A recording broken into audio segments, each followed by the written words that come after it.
Thank you guys for the round of applause, even though I haven't said anything yet. So my name is Omar Abdul Fattah, and I am a history student here at UBC, hoping to become a teacher.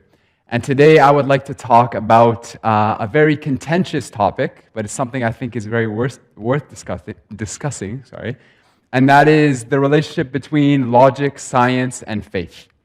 And specifically, I'd like to challenge the idea that science, logic, and faith are inherently distinct. And I'd like to do that by sharing my story of how I became a more practicing Muslim. So I'd like to begin today by asking each and every single one of you guys, or each and every single one of you, what do you believe? And by this, I don't mean I believe like reading break was way too short, we need 2 weeks. I mean, what do you believe about like your existence, like how you came to be? And me and my experiences growing up in BC for the most part, I think it would be safe to say that this is something a lot of us have maybe thought about, right? Growing up, maybe some of us have parents who are well involved in religious institutions, so this is something we've probably thought about. And if it's something you haven't thought about, I ask you to think about it right now. So take 1 second to think about what do you believe? And now I'd like to follow this up with another question. Why do you believe it? Now, for some of us, this question might throw us off because whenever you ask somebody why, you're assuming that there's some sort of logic or scientific reasoning behind the question. And this, to me, this surprise, if you will, highlights the common misconception that we have in our society today that religion and science and logic are inherently distinct. And I would like to challenge that today by sharing my story, like I said, of how I became a practicing Muslim. So you might see me standing up here with my beard and my hat. I assure you this is not what is on the ISIS flag, so I'm not repping ISIS, I guarantee you. But for me, I didn't always go around repping my religion like this. And if you don't believe me, here is one of the first videos I did for my YouTube channel. And if you're wondering why it's in Japanese, I'll explain in just a second. But, so anyways, you can see the slow, progression of the beard there, and at one point wearing the cap.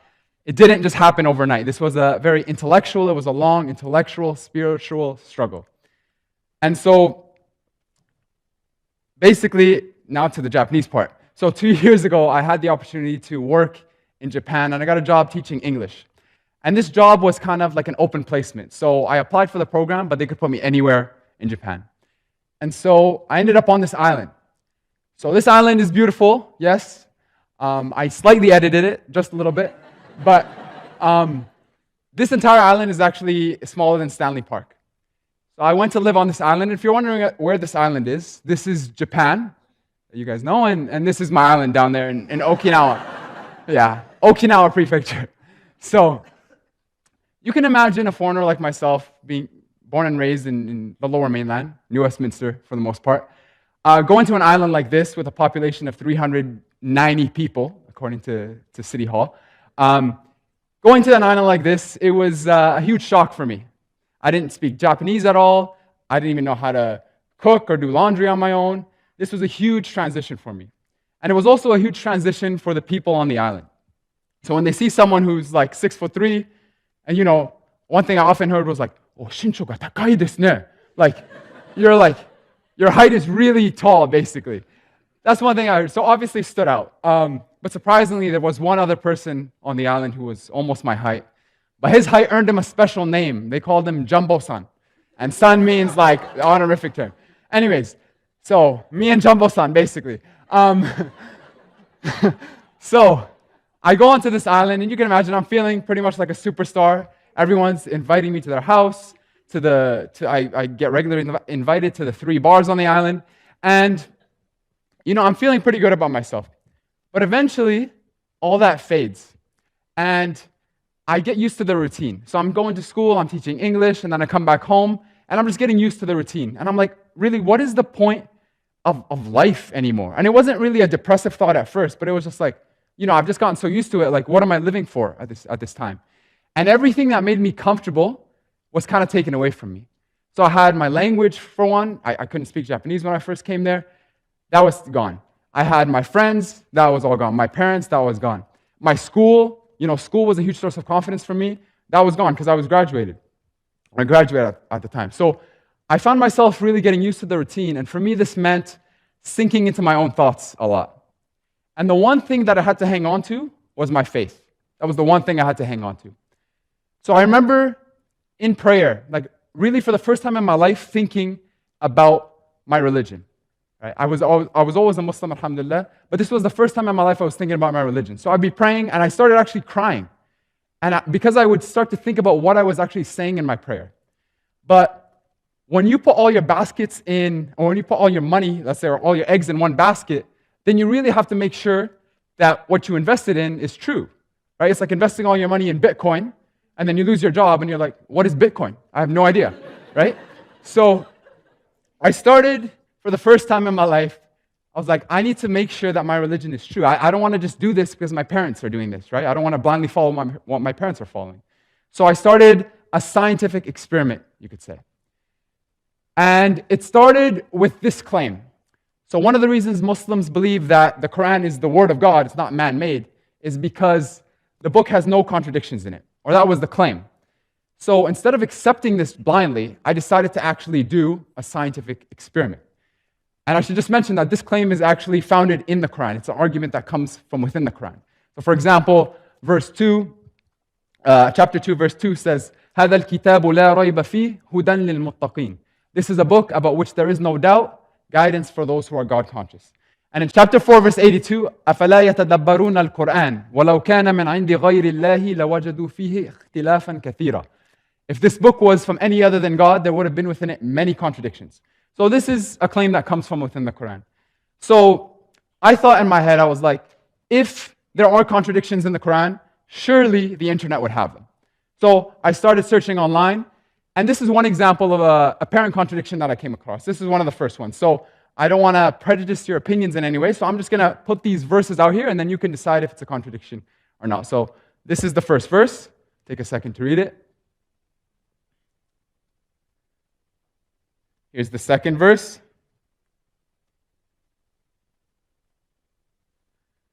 Here's the third verse. Okay, is this a contradiction? Now, I've really thought about this, and objectively, scientifically, empirically, this is not a contradiction. Why? Because it is not an indication of how many angels were present. Rather, it is a set of successive promises. So it's just a set of successive promises. So that was one of the apparent contradictions that I came across. Here's another one. How many days? In Islam, we believe that time is relative, so our days are shorter than God's days. And this is based on this verse, which says that God's day is basically 1,000 days of which we count.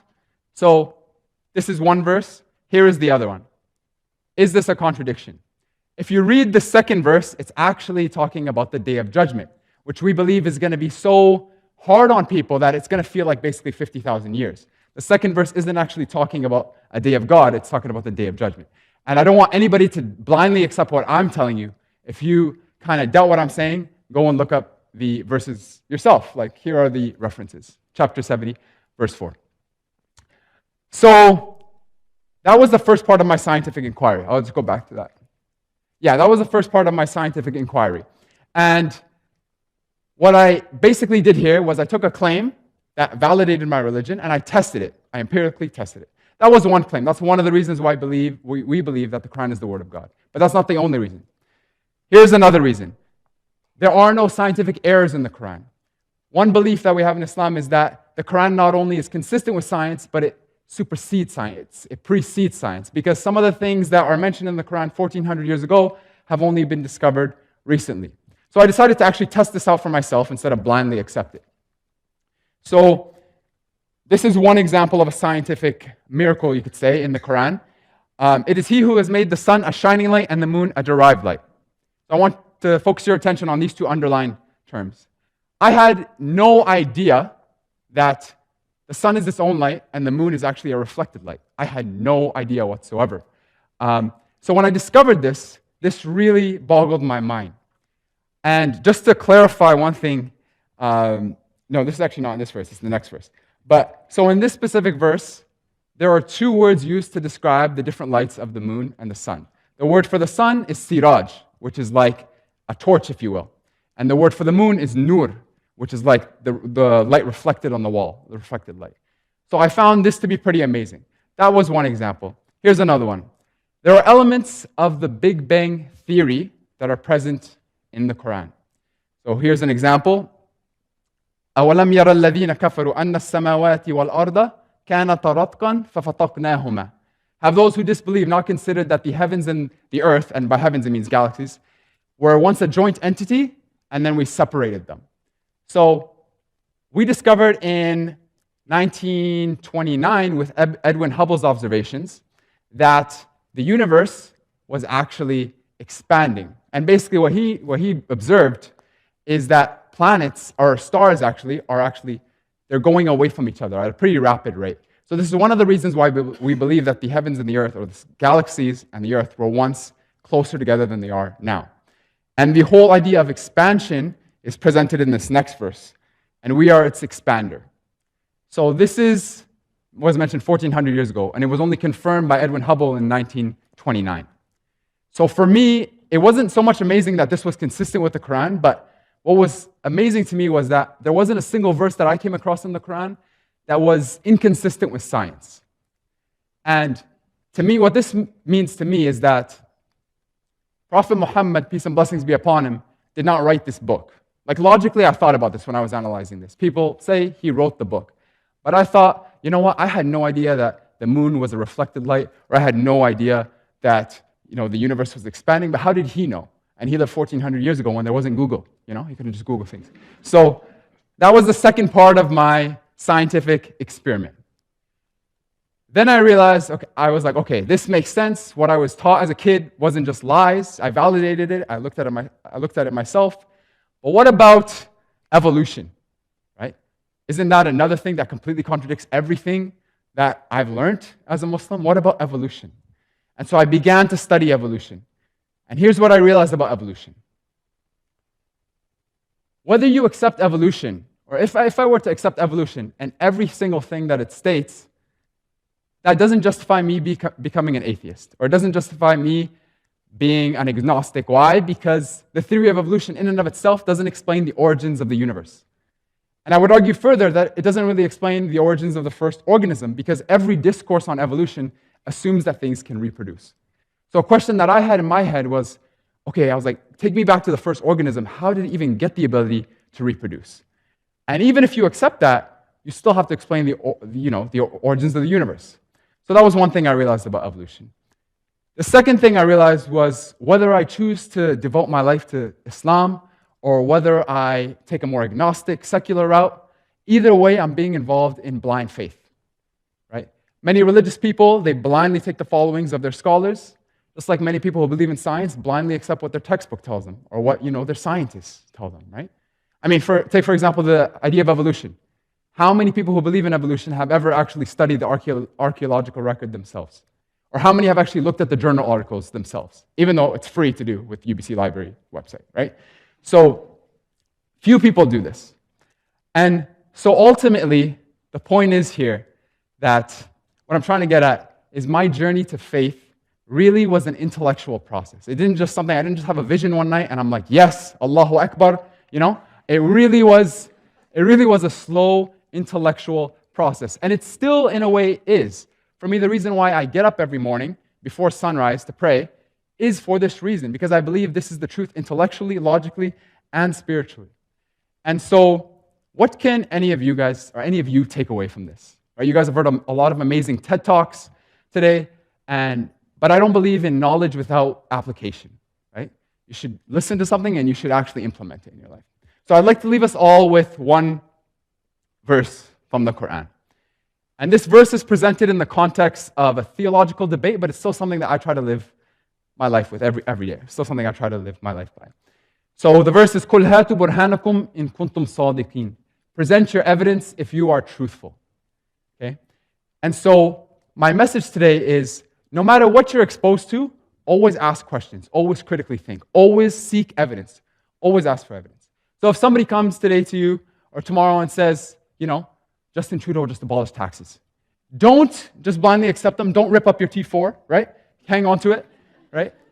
Always ask questions. Where'd you get that information from, right? Ask questions. There's nothing wrong with that. And so when we do this, we make ourselves less susceptible to believing in things that fuel or drive so much of the oppression that we see in the world today. The racism, the Islamophobia, the sexism. All these negative things are fueled by ignorance. And that's because people don't ask questions. They blindly accept things and they don't seek out evidence. So think, be critical, and just seek out the truth. Thank you guys very much. Thank you very much. Thank you.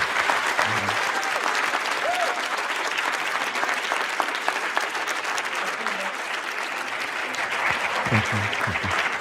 And if I could just mention something briefly, next week starting Monday, we're having our annual Muslim Students Association Islam Awareness Week. So if you guys have questions about Islam or just want to come and eat halal food, then please stop by the Nest, and we'll see you there, inshallah. Thank you very much.